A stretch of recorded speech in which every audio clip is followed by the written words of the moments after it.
We have a new star. A star is born, Elon. But he's a character, he's a special guy, he's a super genius. We have to protect our geniuses. We don't have that many of them. Donald Trump on election night talking about Elon Musk. Tonight, the two men were together again for a SpaceX launch in Texas, this time as president-elect and maybe a soon-to-be government official. I'm Gadi Schwartz, and this is Stay Tuned Now.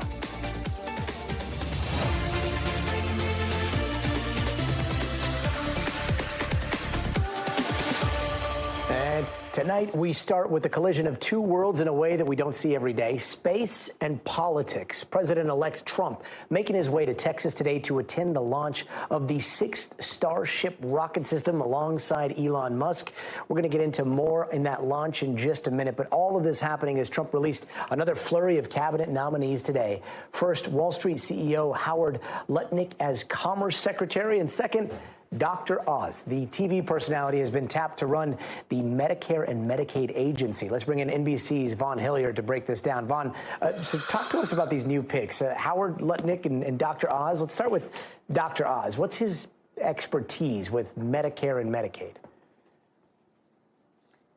It's a good question, Gadi. I think for a great part of the American public, they became familiar with Mehmet Oz through, of course, his syndicated show that Oprah brought him onto the map. And for nearly 2 decades, he had the syndicated program where he talked about health. Of course, he came under a lot of scrutiny, including up on Capitol Hill and under congressional questioning about some of the supplements that he was selling and the extent to which some of the health care remedies that he was touting were actually scientifically proven to be effective. And yet, we saw Mehmet Oz rise to the political scene back in 2022 when he ran for the Pennsylvania's U.S. Senate seat. He lost to John Fetterman in a close race, and yet he was Donald Trump's endorsed pick. And fast forward 2 years, Donald Trump returning the favor for his loyalty to him by selecting him to run CMS. Of course, this is going to be a federal healthcare system under Robert F. Kennedy Jr.'s direction if he is confirmed by HHS or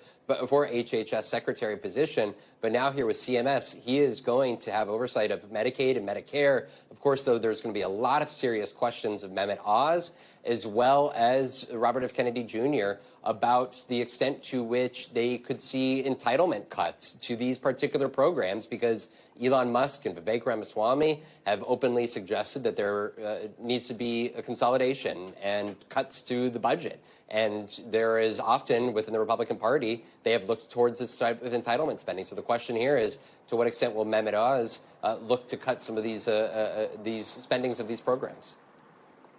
Vaughn, what do we know about Howard Lutnick? I mean, he's a veteran of Wall Street, but how does he fit into Trump's world here?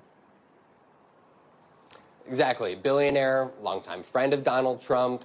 He heads up a brokerage firm and somebody who a couple months ago was named to be a transition co-chair for Donald Trump, along with Linda McMahon. And so they've really been on the forefront of these transition talks about filling an administration. I talked with Howard Lutnick about a week before the election at Madison Square Garden rally for Donald Trump. And he told me that he wanted to make sure that Donald Trump was going to be surrounded in 2025 if he were to win by loyal cabinet members, ones who, unlike in his first administration, he would not question their priorities and their obligation to the agenda that Donald Trump campaigned on. And so fast forward 2 weeks after Donald Trump's election, no longer is he just a transition co-chair, but now he is being tapped for this Commerce Secretary position. And we should note, Howard Lutnick is somebody here who has been on the front lines about defending Donald Trump's calls for increased tariffs come 2025 on goods entering the United States.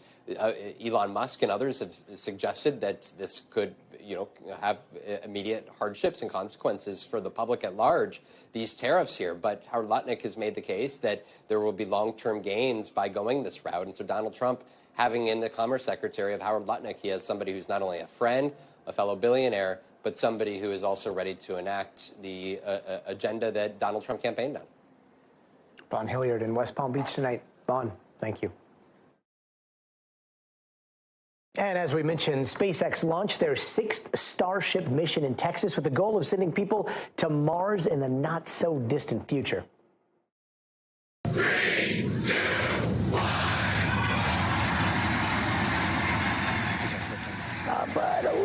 bit of overlap in the optics today. Now, since Trump has tapped Elon Musk to help run his so-called Department of Government Efficiency, a big question seems to be, what's the possibility of, I don't know, conflict of interest, since SpaceX is a private company with an eye on billions of dollars in federal contracts and billions of dollars in federal contracts already underway. NBC News correspondent Gadi has been following the launch all day and has more. So, Gadi, first off, let's start with what we saw today. Super Heavy stuck the landing in those chopstick arms a few weeks ago. Today, it splashed down in the ocean. Any word on what happened?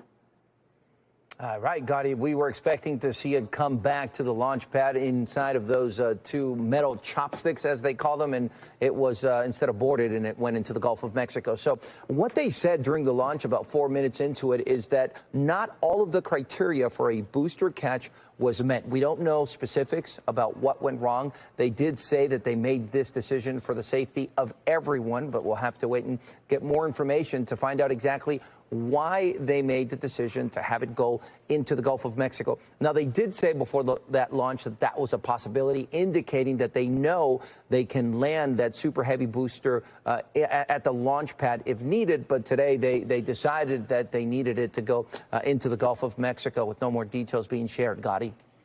And of course, Claude, I mean, that was just one part of a two-part massive rocket, the largest, most powerful rocket that humans have ever put up into space. SpaceX, from what I understand, was really stress testing the Starship, the top part of that system today. How did that part of the mission go? Right. So you've got two elements, right, that eventually are going to be reusable. That's why this is such a big deal. You've got that Super Heavy booster, and then on top, you've got the Starship, which is the star of the show. So today's launch was going to launch this mega rocket, and then, as we know, it's separated, and now we know that the bottom booster part went into the Gulf of Mexico. But the Starship went into a suborbital trajectory like the one in the previous test flight. Now, this one was a big deal because when it was going through that suborbital trajectory, they were planning to burn one of its boosters, and they successfully, not boosters, excuse me, engines, and they successfully were able to restart one of the Raptor engines in space. Gadi, this is a big deal because burning one of these engines in space is completely different from doing it on the ground, right? Because in space, this happens in a vacuum. And in fact, there was a tweet shared by NASA Administrator Bill Nelson that said, exciting to see the Raptor engine restart in space. Major progress towards orbital flight. This is also a success for NASA because this mega rocket is planned to be used for NASA to send people back to the moon as part of that Artemis 3 mission. Yeah, it's going to be exciting because from what I understand, the next generation of Starship that will be launched in Mission 7 and Mission 8 is really tweaking the heat shielding, tweaking so much of what we've seen from Starship so far. So to see it come down with so much control was absolutely fascinating today. Quite a show. And also, I mean, talking about those optics, worlds colliding with Trump showing up to watch right there next to Elon Musk. What does this mean, and what does this telegraph when it comes to space policy when Trump takes office going forward? Gadi, there's a lot of questions about that. Let me just add about your last comment. They also did new maneuvers when the Starship was coming down into the Indian Ocean, which was great because that's going to give them new flight data, right? So going into this policy thing, so this is strange because Trump has nominated Elon Musk to be the head of a new department that he says he's going to create, the Department of Government Efficiency, which has to be approved by Congress. But he's a private citizen that runs SpaceX, right, a private company. But if this new department is approved by Congress, he would then be part of the president's cabinet and eventually be part of the same cabinet with the Department of Transportation, which runs the FAA, and the FAA regulates airspace. Now, Elon Musk has had a lot of issues with the FAA over the last few years because of the way they've launched a lot of these rockets from Texas. In fact, the FAA already fined SpaceX more than $600,000 when they fined them. They said it was for violating launch requirements. Back in September, Elon Musk did also tweet that FAA chief Mike Whitaker should resign. So there's been all these issues with the FAA. And think about what this would mean to have Elon Musk sit on the cabinet if everything's approved, along with the person running the Department of Transportation that also runs the FAA. Gadi? Yeah, so many massive storylines, hard to keep track of all of it. Gadi, thank you. And turning now to former Congressman Matt Gaetz, Trump's controversial pick for Attorney General. Tomorrow, the House Ethics Committee is expected to meet, and they could even vote on whether to share what they found in their investigation of Gaetz, which is exactly what Democrats have been asking for. Nearly 100 Democrats are urging the House Ethics Committee to release the report that describes Gaetz's alleged sexual misconduct and illicit drug use. Perhaps in preparation of that happening, NBC News is reporting the president-elect himself is heavily working the phones, personally calling senators and pushing them to confirm Gaetz when the time comes. In the middle of all of this, a hacker has gained access to sealed testimony of one of the women accusing Gaetz of having sex with her when she was a minor, leading to this exchange between the president-elect and a reporter this afternoon. Are you reconsidering the nomination of Matt Gaetz? No. A lot to unpack there. Let's dive into all of this with NBC's Ryan Nobles. Ryan, let's start with the House Ethics Report. What's the latest, and have we learned anything new about what that report contains? Are we any closer to seeing it? I think the answer to that question comes tomorrow, Gadi, when the House Ethics Committee is going to meet and have a discussion about whether or not they want that report to be released to the public. Remember, this is a panel that has an equal number of Republicans and Democrats. It's a true bipartisan panel, but it would take at least one Republican to vote with Democrats to have that report released to the public, or at least released to the Senate Judiciary Committee, which will begin the process of confirming Matt Gaetz. And we know that the House Speaker, Mike Johnson, has made his opinion known that he doesn't believe the report should be released. He even had a conversation with the chair of that committee, Michael Guest. So far, all the members of the committee are keeping their belief, at least the Republican members of the committee are keeping their belief as to what should happen with this report private. We'll have to see when they emerge from this meeting tomorrow whether or not there's any movement. And Ryan, what do we know about this hacker? What exactly did he hack, and did he release anything publicly so far? The answer is no, and we don't really know too much about this hacker. In fact, the name is believed to be a pseudonym that is being used as the person that was able to get access to this information. We believe they were able to get access to a internal private server that the law firms were using to share the transcription of this testimony of the person who allegedly had sex with Matt Gaetz when she was still underage. This is, of course, something that Gaetz denies. Now, we know broadly what the accusation is, but there could be very specific details, pieces of information that could reinforce the accusation that may be of interest to these senators as they deliberate their confirmation vote. Whether or not this ever sees the light of day remains to be seen. Whether or not senators would take it into account if it became a hacked piece of information is also something to keep in the back of your mind. I think senators would much rather come to the information on their own accord. The best way to do that would be to get it from the House. Yeah, clouding of already murky water there. And this is a question that I've already asked you a bunch of times, and I'm probably going to ask you for months and months and months, but it is like one of the most important questions going into the next administration. What are the chances of Trump finding that workaround by recess appointments? How's that looking right now, and do you have any new intel? Yeah, so Mitch McConnell was asked about this today. He's, of course, the current Senate Majority Leader. He'll just be a rank-and-file member once this process plays itself out, but he'll still have quite a bit of sway from the other members of his caucus. There was a report over the weekend that he had said there would be no recess appointments. He was asked about it today. This is what he said. No, there have been all kinds of rumors floating around, but I haven't addressed that issue. We'll just see how this unfolds. We've got 6 weeks here, or actually 2 months.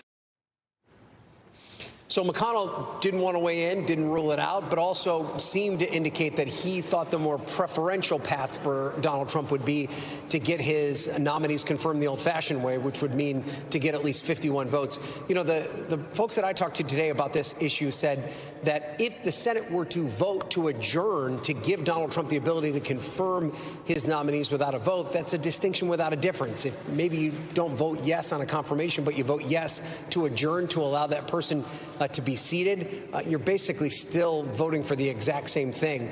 I think that is going to be a tall task for Donald Trump to get there. It seems the more likely route would be to get the 51 votes, but what Donald Trump is making clear is that he's going to do whatever he can to get these nominees through, and even if that includes pushing for that recess appointment. Yeah, question is whether the old-fashioned way even exists anymore. Thanks so much, Ryan. Now, the judge in Donald Trump's hush money case will have a big decision to make in the coming weeks: dismiss the case altogether or put it on hold while Trump is in office. Today, in a letter to the judge, Manhattan District Attorney Alvin Bragg said he would challenge Trump's effort to dismiss the case, but he's open to a 4-year postponement so Trump won't be sentenced until 2029. Now, here's part of what Bragg said in that letter. The people deeply respect the office of the president, are mindful of the demands and obligations of the presidency, and acknowledge that the defendant's inauguration will raise unprecedented legal questions. Today's letter came just 2 days before Judge Juan Merchan was set to rule on whether the verdict should be overturned based on the Supreme Court's ruling on presidential immunity.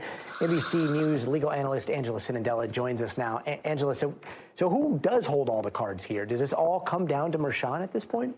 So what comes down to Merchan is really the question right now of whether or not this entire sentencing should be stayed, meaning postponed till 4 years from now.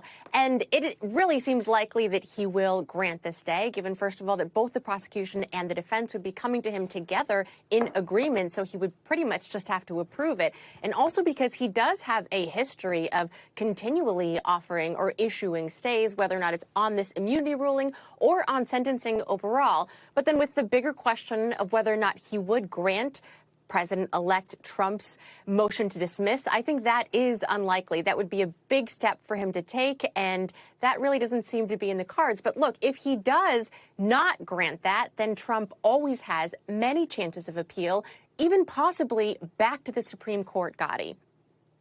And Angela, how do you see the Supreme Court ruling on presidential immunity? So look, there's two different arguments here that both sides are arguing over. And the first is about whether or not immunity applies to past decisions, past convictions. And that's what Trump is arguing, that because right now as president-elect and in the future as president, he will have some immunity, that this entire conviction should be vacated.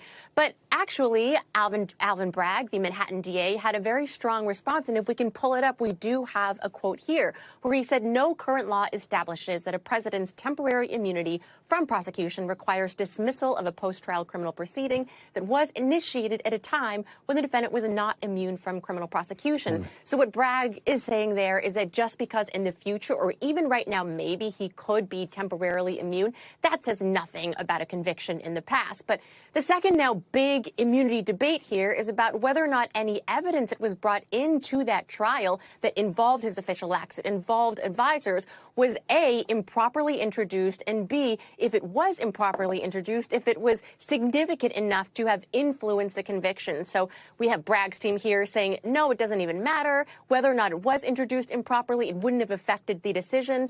And you have Trump here saying, no, that is the entire basis of this case and it should be dismissed. So we don't know. It's uncharted territory here, Gadi. Uncharted territory. Angela Sinandela, thank you.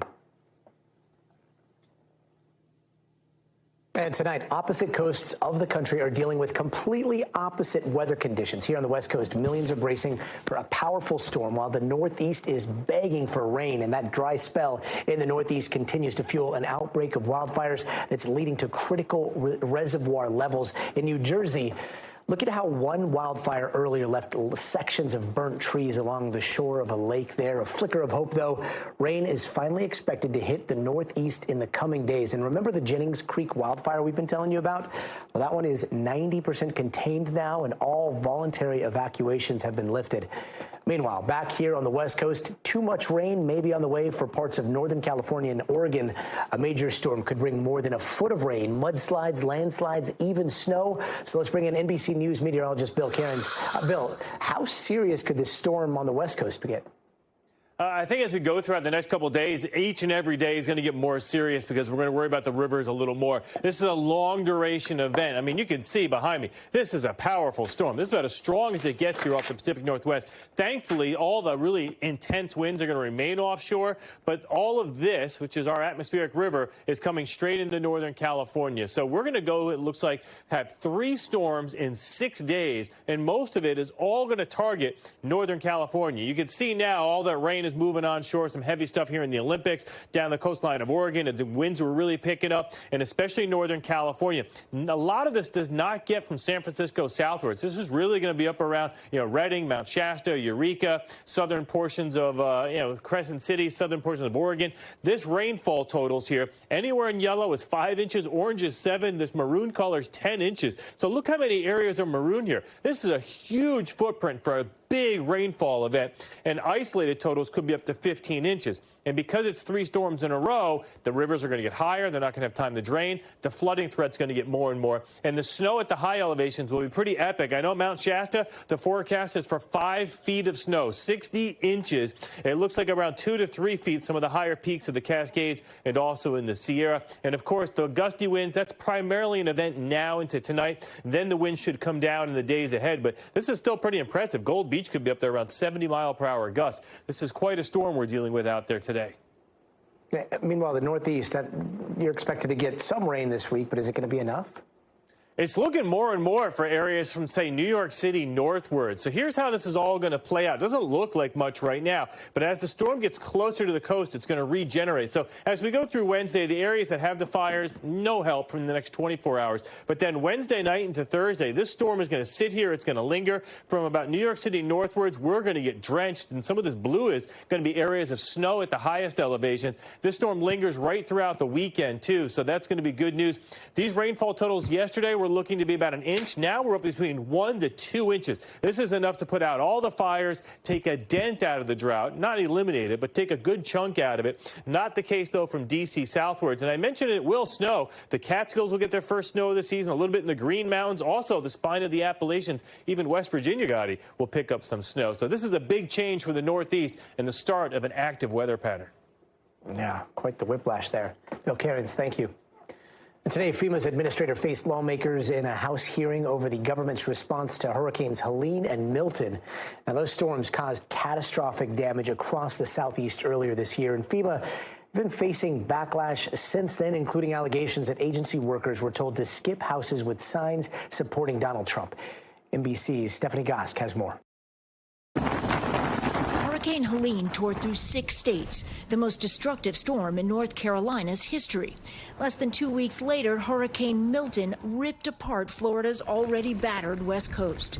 Today on Capitol Hill, FEMA's administrator Deanne Criswell criticized over the agency's response. Do you think you could have done better? We can always improve, and we will review all Is that a our yes? response efforts. Is that a yes? Nobody is perfect. Melinda Williams spoke to us in what's left of her North Carolina home. I am only alive by God's grace. She was in the house when the water tore it off the foundation, somehow managing to survive. Do you recognize pieces of that house wrapped around this tree? That's my kitchen. But while the local government has helped, she says she has seen little federal assistance. Her application still pending. It's kind of like they've forgotten about the people. Your neighbors. Yeah. You feel forgotten. I do feel forgotten by the government, I do. Williams told us she was given a $750 check for immediate needs, but still no assistance to rebuild her lost home. I haven't really seen anybody that I know that's really received any real help. And it's been weeks. It's been weeks.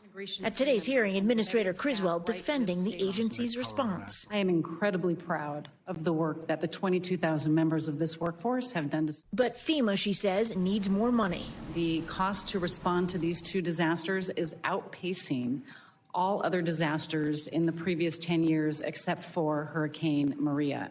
The administrator also grilled today over a FEMA employee in Florida who told workers to skip homes with Trump signs after Hurricane Milton. Criswell says that employee wasn't following FEMA policy and was fired. We are currently investigating this. But that's not what you said. You said this IG. is isolated, reprehensible, hasn't happened. This is the only time. And they're saying, nope, nope, nope, it's commonplace. The destruction between the historic back-to-back storms is estimated to be $170 billion. And for some, there's an urgent need. It's hard. It was my home that it just isn't here anymore.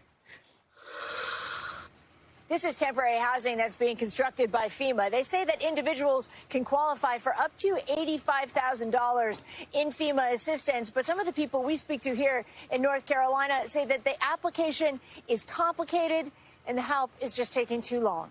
Back to you. Stephanie Gosk, thank you. And don't go anywhere. We are just getting started. Up next, UAPs or UFOs back in the spotlight for D.C. lawmakers, and we're actually getting a new look. Well, a new look at old video this time around. So what did we learn? We're going to dive in. Plus, buyer beware. Home warranties sometimes come with a big promise, but when things break down, some customers of a big name brand are saying there is a breakdown. Our Vicki Nguyen investigates. And later this hour, a frantic search, a family's plea for answers after their daughter goes missing traveling from Hawaii to New York. Why they're starting to fear for the worst. It's twisting and turning and spinning. It's just crazy, and it is every parent's worst nightmare. Hey, welcome back. And here's some of the other headlines we're watching tonight. A home explosion has killed 2 people and hurt another early this morning. That blast happened in Bethel, Ohio. It sent debris through the neighborhood, as you can see in some doorbell camera footage. Authorities are still investigating the cause of the blast. And the California governor here will delay his decision on clemency for the Menendez brothers. Gavin Newsom is deferring to incoming Los Angeles County District Attorney Nathan Hochman for the decision. Now, Hochman is set to take office in December and plans to review the 1989 murder case before making his recommendations.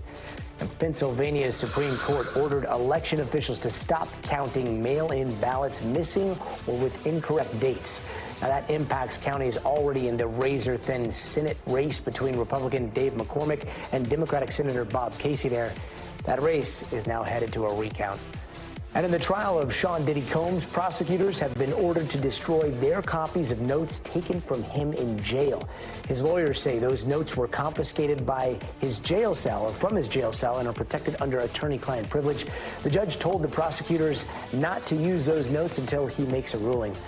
And if the shelves at some grocery stores look a little more bare than normal, it's not because of this Thanksgiving rush. Stores in New England, including Shop and Stop, are starting to deal with product shortages after a cyber attack. The store's parent company says it took certain operations offline after the attack was detected earlier this month. And in Washington today, the second congressional hearing on UAPs in just the last week. The Senate Armed Services Committee heard testimony just a few hours ago from the Pentagon's UFO chief, Dr. John Kolosky. He is the director of the All-Domain Anomaly Resolution Office. And in his testimony, he referenced several videos of UAPs his teams have been investigating, including the famous Go Fast video made public in 2017, appearing to show a UAP fly really fast and really close to the ocean surface. His conclusion, though, no anomalous activity detected. Through a very careful geospatial intelligence analysis using trigonometry, we assess with high confidence that the object is not actually close to the water, but is rather closer to 13,000 feet. A trick of the eye called parallax makes it look like the object is moving much faster. Parallax. We also got eyes on a new video of a reported UAP that the Pentagon is marking as resolved. This one was taken back in 2018 while Mount Etna in Italy was erupting. You see an object appear to be flying through gas clouds and volcanic ash. But again, through video analysis and 3D modeling, the Pentagon is determining that this was a balloon drifting in the wind. Now, not all the investigations, though, are cut and dry. Over 750 plus reports of UAPs were referred to the Pentagon to look into. So far, at least 21 of them are still a mystery. We heard testimony about several of those cases today, including a law enforcement officer's account of some sort of floating orb. Take a listen to this. A blacker than black object. He said it was about the size of a Prius, 4 to 6 feet wide. And as he got 40 to 60 meters away from the object, it tilted up about 45 degrees, and then it shot up vertically. He says 10 to 100 times faster than any drone he's ever seen before. It emitted very bright red and blue lights that illuminated the inside of his vehicle as brightly as if someone had set off fireworks just outside his vehicle. Yeah, so still some unresolved cases out there. Ryan Graves, co-founder of Americans for Safe Aerospace, joins us now. Ryan, thanks for being with us. Let's start real fast with your take on the old cases we heard about. Go Fast, Agua Dia, Mount Etna now. They are saying that those are case closed, according to the Pentagon. What are your thoughts on what we heard? Well, it's nice to see that they're putting some analytical effort behind these investigations. And if they determine that they are debunked or not of interest, I think that's, a step in the right direction to better understand this phenomenon. However, I would argue that some of these cases are, quote unquote, debunked or no longer of interest. Specifically, the Go Fast video itself was never really interesting because it was going fast. The pilots certainly didn't say that, nor did they name the video. If anything, the Pentagon simply debunked their own naming for that video. What is interesting, what's anomalous, is that video was captured within minutes of the gimbal video, and it just goes to further show that there were many more objects operating in that area than the first video shows. Yeah, I mean, what we're missing here is the audio of that whole series, which is there's a whole fleet of them and a lot of the details surrounding that incident. Do you think that everything is being taken into account here? Well, no, I don't think everything is being taken into account. I think if the Aero Office actually spoke with the pilots that were involved in that incident, they would know the objects were part of a larger formation of objects, and thus very anomalous to be operating 300 miles off the coast and within 50 miles of a U.S. aircraft carrier. What about the new cases? He specifically mentions the objects that are triangles and cylinders as the most difficult to investigate. I mean, it's still a lot of big question marks, right? Yeah, absolutely. I mean, the fact of the matter is that there are videos that are confusing, and sometimes people are led to believe it might be a UAP when perhaps it's not. Some videos might be true anomalies that are unknown, but the reports that people are bringing in that are sometimes visual and not necessarily captured by a sensor are extremely anomalous and hard to explain and often quite vivid in their anomalous nature. And I think today they talked about a few of those, but of course, those are the hardest ones to resolve. So I expect those to remain in a category that's their active archive. That means they're not necessarily actively investigating them. They've hit a wall and have no further detail. I imagine that some of the cases in there were probably pretty hard to explain. Yeah, I'm so glad you brought up sensors, too. I did want to get your thoughts on this new tool, the Gremlin, right, that's been rolled out by Aero. It's this kind of like a sensor fleet. If you can explain what the Gremlin could do here and what kind of answers it could give us? Yeah, ultimately what we've really learned about this conversation thus far is that we have a domain awareness gap in this country, international airspace, both in the training ranges off the coast of Virginia, as well as overhead bases within the United States. Now, whether they end up being drones or whether they end up being UAP, I think it's extremely important that we close the gap. And so I commend them for the capability that they're trying to field to some of these locations. And I think the more data we have, the closer we'll get to answers in this conversation and hopefully plug this national security gap. And yet those answers still continue to elude us. Ryan Graves, thank you so much for your time tonight. Thank you. And coming up later this hour, millions of people feeling blue since Election Day. So we're going to take a look at what's driving the social media move to Bluesky and what users are finding there. Plus, you got to see this. We are 9 days away from the 98th annual Macy's Thanksgiving Day Parade, and we got a sneak peek at some of the new floats you're going to see coming down 6th Avenue this week. Yeah, that is a massive bowling ball. Netflix Wednesday, they've got a feast float, which took 100 hours to work on to sculpt Pugsley and Wednesday's faces. But the bowling ball float, I mean, if we can get that back up there, that features a fully kinetic bowler and a platform powered by this massive electric battery. Of course, you can see the rest of the floats unveiled next Thursday on NBC. We'll be right back.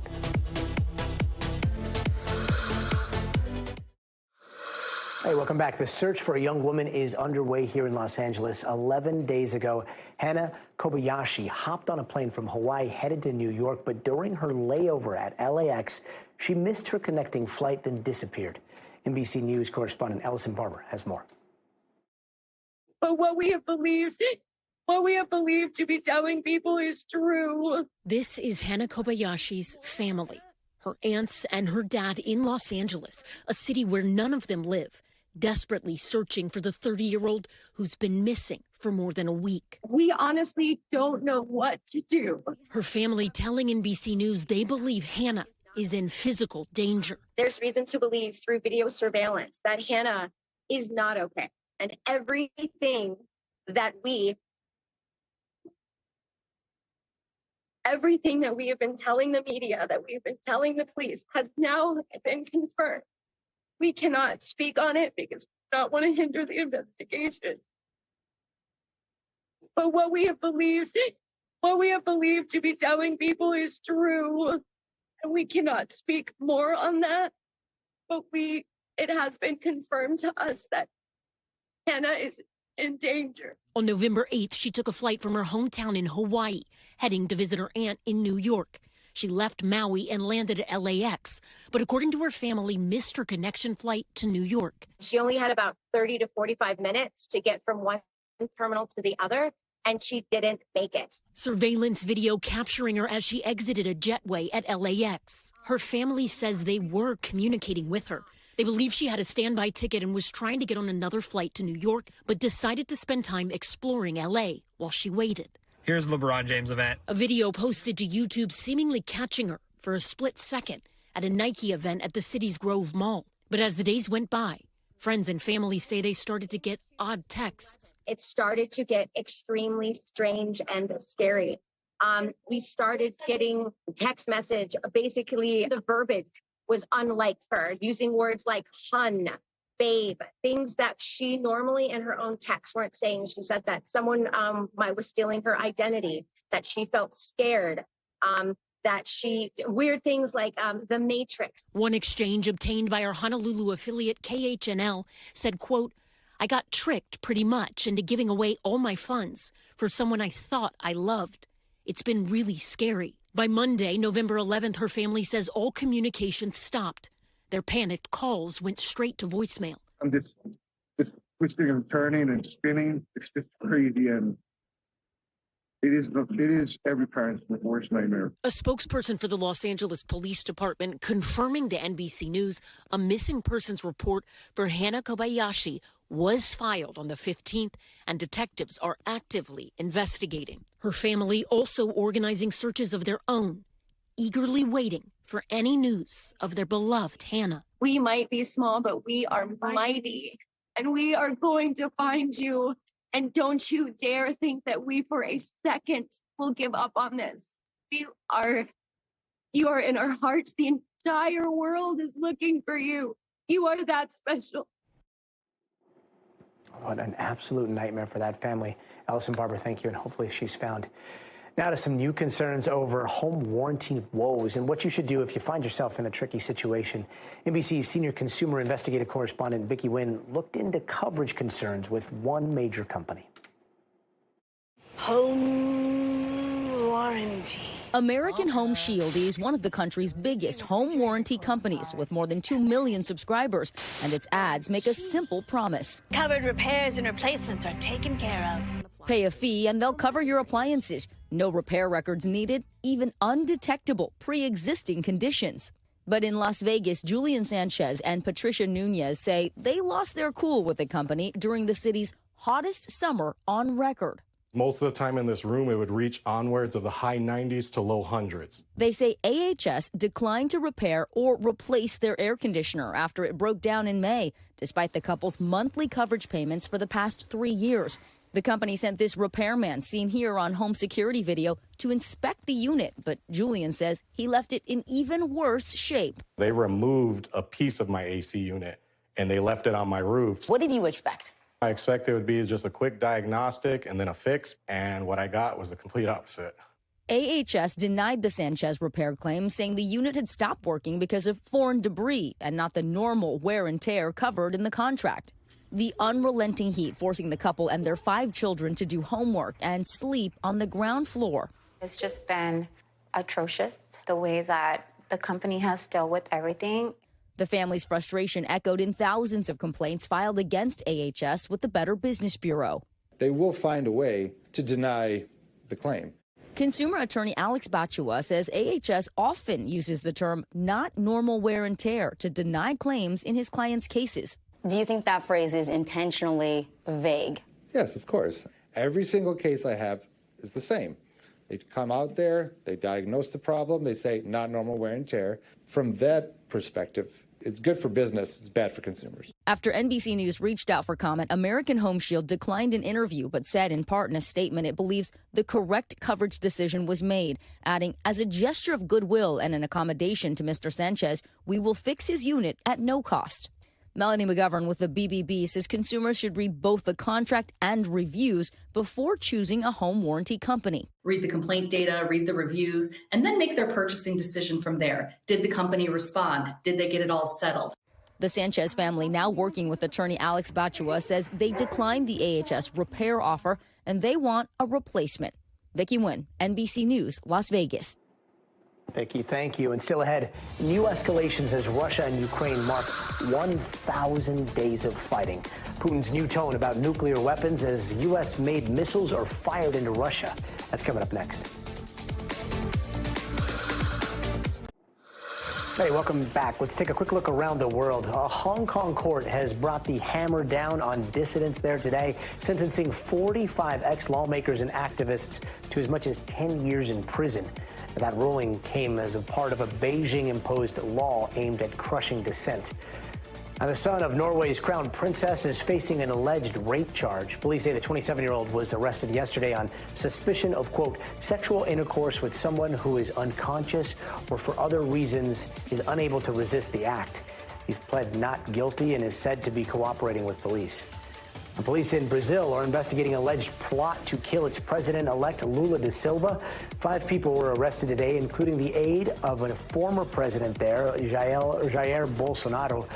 Police say their objective was to prevent the inauguration of a legitimately elected government. And the World Health Organization says the hijacking of aid heading into Gaza has made the scarcity of food and medicine there that much worse. Nearly 100 aid trucks were looted over the weekend. Israeli officials say the amount of aid going into Gaza has dropped to an 11th-month low. And on the 1,000th day of Russia-Ukraine fighting, President Vladimir Putin formally lowered the threshold for which Russia can use a nuclear weapon. Now, this comes after Ukraine carried out its first strike against Russia using U.S.-supplied long-range missiles. NBC News chief international correspondent Keir Simmons has the latest. Well, these are anxious hours tonight after Russia changed its nuclear doctrine. Instead of what it did say, that it could use a nuclear weapon if it faced an existential threat, now the doctrine says that it is able to use a nuclear weapon against a non-nuclear state if that state is allied with a nuclear state. Clearly, it is a message to Ukraine and, of course, to the United States. And it comes after the Biden administration, according to U.S. officials and other officials, agreed for Ukraine to use long-range missiles. Now, these Attacker missiles can travel hundreds of miles. They are very accurate towards to sometimes 30 feet, and they are difficult to intercept. Russia, though, says that the first of these Attackers that was fired overnight, that it did actually take out 5 of them, that one caused a fire at a depot, an arms depot. So the first signs suggest that Russia thinks it might be able to counter these missiles, and maybe its nuclear threats are nuclear rhetoric. That's certainly what the Prime Minister of Britain is saying. But we won't know, perhaps, just how nervous Western leaders may be at this point. Back in October 2022, we now know that the West was very worried that Russia might use a tactical nuclear weapon. We know that because Western leaders say that now, some of them who are involved, once they've left office. But now, at the time, no one was as aware about exactly how dangerous the West thought Russia was becoming. So it is a very difficult time, much of this to do with the fact that President-elect Trump is coming into office and has said that he wants a deal. All sides trying to gain advantage on the battlefield prior to expected negotiations. Keir Simmons, thank you. He lost both his arms in an explosion in Gaza, and tonight, a man is in Portland getting fitted with prosthetics, and he hopes to one day allow him to go after his dream of being a photojournalist. John Adams from our KGW affiliate has an incredible story.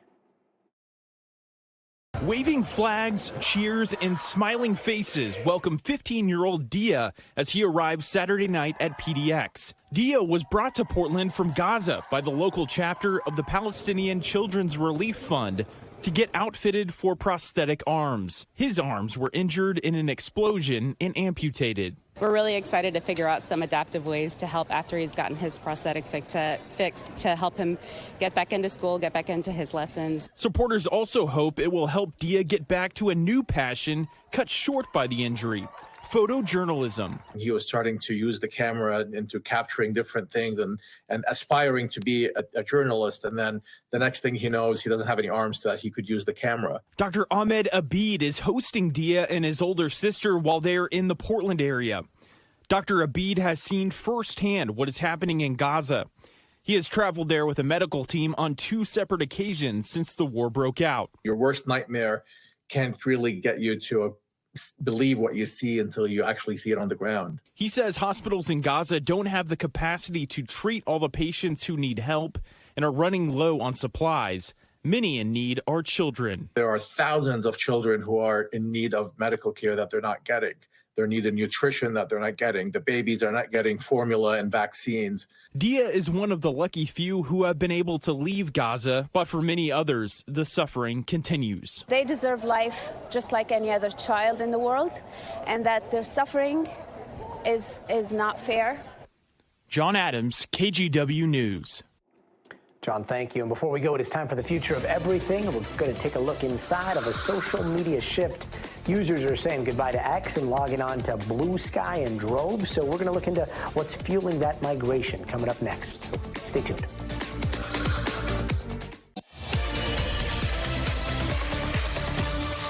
And tonight in the future of everything, the alternative to X that seems to be picking up some steam. But first, how about the future of AI robots? Kim Kardashian, of all people, showed off her exclusive access to Tesla's Optimus robot, and it seemed to have some tricks up its robotic sleeve, or lack thereof. Hi. Can you do this? I love you. You know how to do that? Okay, the robot is not on sale yet, and Elon Musk says it might not be until 2026. And Musk is not the only one investing in robots. Tech giants like Jeff Bezos, Bill Gates, Mark Zuckerberg are also pouring millions into projects ranging from healthcare robots to general AI systems, but we are waiting to see most of their final products.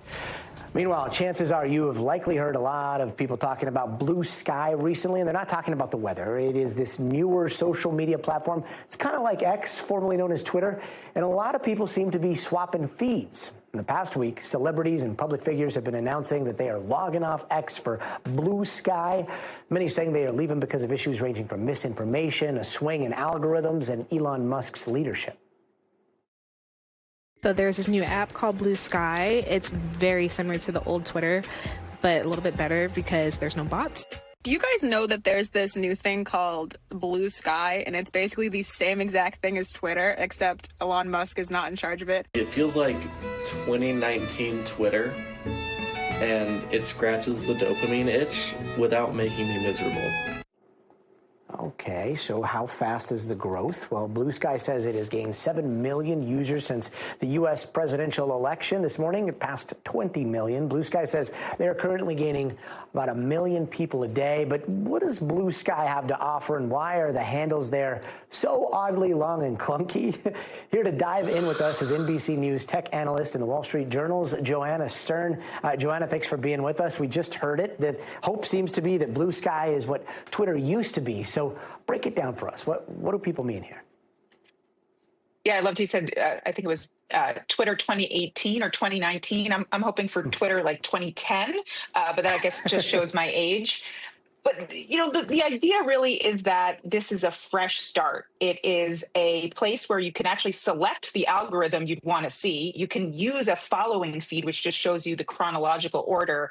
And so it just feels like the anti-X right now. And that's part of why we're seeing the exodus, is that people are looking for an alternative to X, not only because of Elon Musk's presence and the presence of lots of commentary and political commentary, but also just the invasion of the algorithms, and that feel that maybe we can have something that's better, that's not just there to juice our attention. And Joanna, we already have Threads, and that was, this big push for a little while. But now Bluesky, they're seeing the same growth rate as Meta saw with Threads. And then, that it could be argued that there was kind of like this fall off. Is there a potential for seeing that too with Bluesky? There is. I mean, this is showing some real staying power over the last couple of days, at least, with more celebrities going there, more time spent on the app. Doesn't mean people will just leave Threads, but it's surely a competition right now between these two platforms. And what makes them different than, say, an Instagram or a TikTok or a YouTube is that they're really text-based, and they're focused on those short text updates, just like Twitter once was. And we've seen people leave X for a lot of reasons, but then last Friday, a whole other reason popped up when the platform adopted their new terms of service. And that policy said all users' posts will be used to train the company's AI models. Obviously, AI is a big part of everything these days. So what is the big picture for X and then social media in general going forward? Yeah, so Bluesky has actually said they don't plan to use their data here to train AI models. And that's actually quite distinct from other social media platforms. When you're posting on Meta, whether it be Instagram, Facebook, there is a very good chance that your data now is being used to train its AI models. X has said the same thing, and that terms of service went even further last week to say that they might give it to third parties. So really, most people need to be thinking, hey, if I'm posting online on the internet right now, it's probably going to be used as AI training data. That is just the sad fact of what the state of the internet is right now. And just to get this straight, I've got it up right here. Joanna Stern .bsky.social. It's so clunky. I hope they figure something out there. Following you, I don't have yours up right now, but I'm going to find you as Gadi. Is this Jimmy Fallon? Like, were you hanging out with Jimmy Fallon at some point? I was, but now I'm going to swap it for this shot right now. So I'm going to give you, right. No, keep Jimmy Fallon. Yeah. You keep Jimmy Fallon. No. That is amazing. You learn something new every single day. Thanks so much for joining us, and I will see you on Bluesky. See you there. And that does it for us tonight. I'm Gadi Schwartz. We'll see you here tomorrow. But until then, stay tuned now. Thanks for watching. Stay updated about breaking news and top stories on the NBC News app or follow us on social media.